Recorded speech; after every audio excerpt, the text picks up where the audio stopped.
Hello everyone, welcome to Master Journey Mom YouTube channel. So I hope you all are doing absolutely fine. And आज हम जिस बारे में बात करने वाले हैं वो है कि how to get pregnant fast, कैसे हम 1 महीने के अंदर अंदर प्रेग्नेंट हो सकते हैं, उस बारे में बात करेंगे। मैं अपना पर्सनल एक्सपीरियंस शेयर करूंगी कि मैंने कैसे प्रेगनेंसी जल्दी कंसीव किया, उस बारे में बताऊंगी। तो वीडियो को स्टार्ट करने से पहले चैनल को सब्सक्राइब कीजिए, वीडियोस को लाइक करिए एंड शेयर करिए। कोई भी आपका डाउट है तो आप मुझे कमेंट सेक्शन में पूछ सकते हैं। तो चलिए स्टार्ट करते हैं आज की वीडियो कि 1 महीने में ही कैसे प्रेग्नेंट आप हो सकते हैं, कैसे आप जल्दी कंसीव कर सकते हैं, उस बारे में बात करते हैं।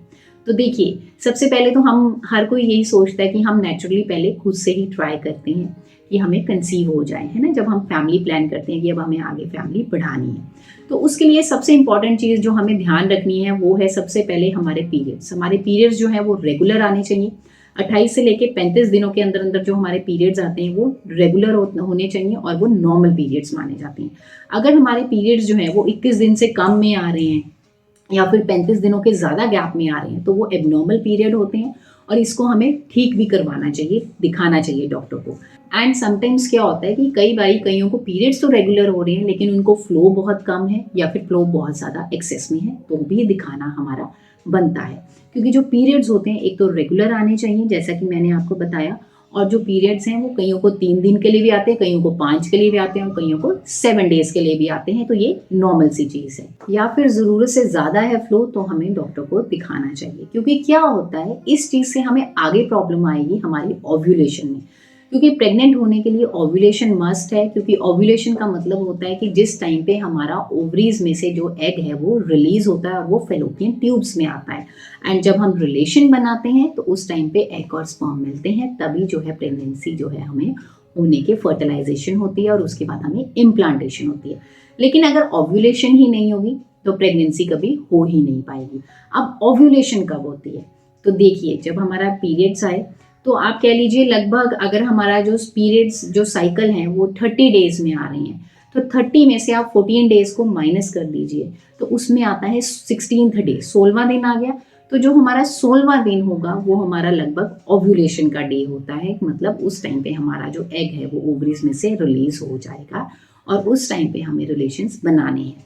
लेकिन क्या होता है कि अगर 16वां दिन आ रहा है आपका ओव्यूलेशन का तो उसमें 14वें दिन में भी हो सकती है, 17वें दिन में भी हो सकती है। तो हमें इस चीज़ का ध्यान रखना है कि हमें जो रिलेशंस हैं वो 11वें दिन से शुरू करने हैं बनाने और हमें आगे 20वें दिन तक वो रिलेशंस बनाने हैं, एक दिन के गैप में, ऑल्टरनेट डेज में हमें रिलेशंस बनाने हैं।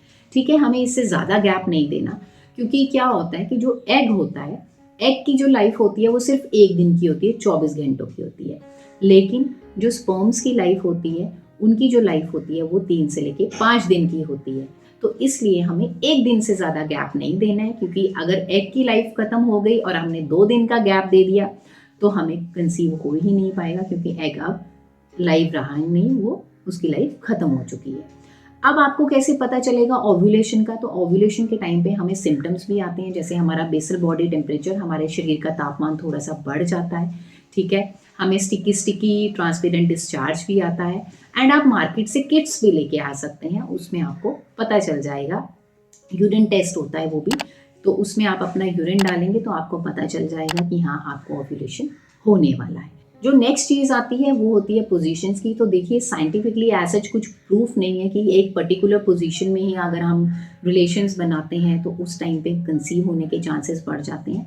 हाँ, ये ज़रूर होता है कि जितना डीप पेनिट्रेशन होगा, जितना डीपली अंदर जाएगा मेल का, तो उतना ही हमें अंदर जो है स्पर्म्स जो हैं वो जाने के अच्छे से चांसेस जो हैं वो वेजाइनल एरिया में टिक जाते हैं, रुक जाते हैं, और जिसकी वजह से हमें कंसीव होने के चांसेस थोड़े से बढ़ जाते हैं अगर डीप पेनिट्रेशन होता है।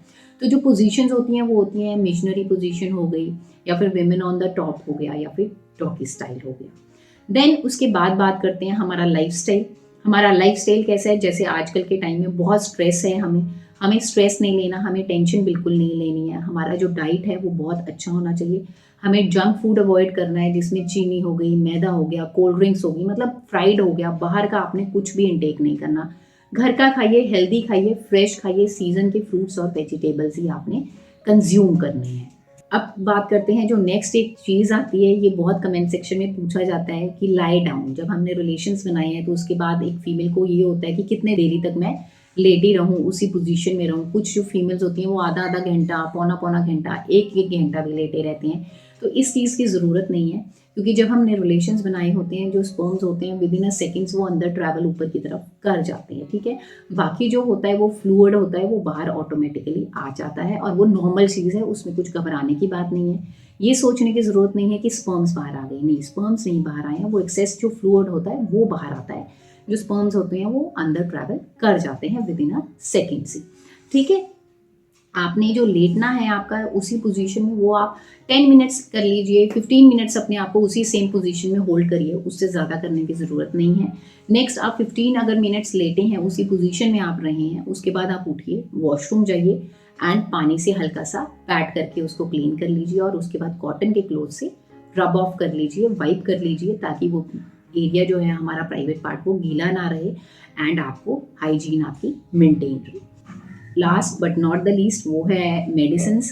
तो आपने जब भी आप कंसीव करने का सोच रहे हैं, फैमिली आगे फर्दर बढ़ाने का सोच रहे हैं, तो आप डॉक्टर के पास जाइए, 3 मंथ्स पहले जाइए। वो आपको फॉलिक एसिड एंड प्लस कोई मल्टी वाइटामिन हस्बैंड वाइफ दोनों को देंगे। वो इसलिए दी जाती है ताकि कोई भी हमें फर्दर अबॉर्शन का प्रॉब्लम ना आए, हमारी प्रेगनेंसी जो है वो एंड तक चले जब हमें कंसीव हो जाता है। सो आई होप इस वीडियो से आपको पता चला होगा कि हमें किन किन चीज़ों का ध्यान रखना है, हमें कैसे कैसे करना है। क्योंकि जो मैंने अपनी प्रेगनेंसी जब प्लान की थी, तो उस टाइम पे मैं 3 मंथ्स पहले डॉक्टर के पास हम चले गए थे एंड उन्होंने मुझे एक फॉलिक एसिड के टैबलेट लिखा था एंड मेरे जो पार्टनर हैं उनको भी मल्टीविटामिन लिखा था, सो दैट कि हमें दोबारा कोई प्रॉब्लम ना हो, हमारा कोई अबॉर्शन ना हो इस वजह से। तो आई होप इस वीडियो से आपको हेल्प मिली होगी। जाने से पहले चैनल को सब्सक्राइब कीजिए, वीडियोस को लाइक करिए एंड शेयर करिए। कोई भी आपका डाउट है तो आप मुझे कमेंट सेक्शन में पूछ सकते हैं। मिलते हैं नेक्स्ट वीडियो में। Till then take care, thank you and bye bye.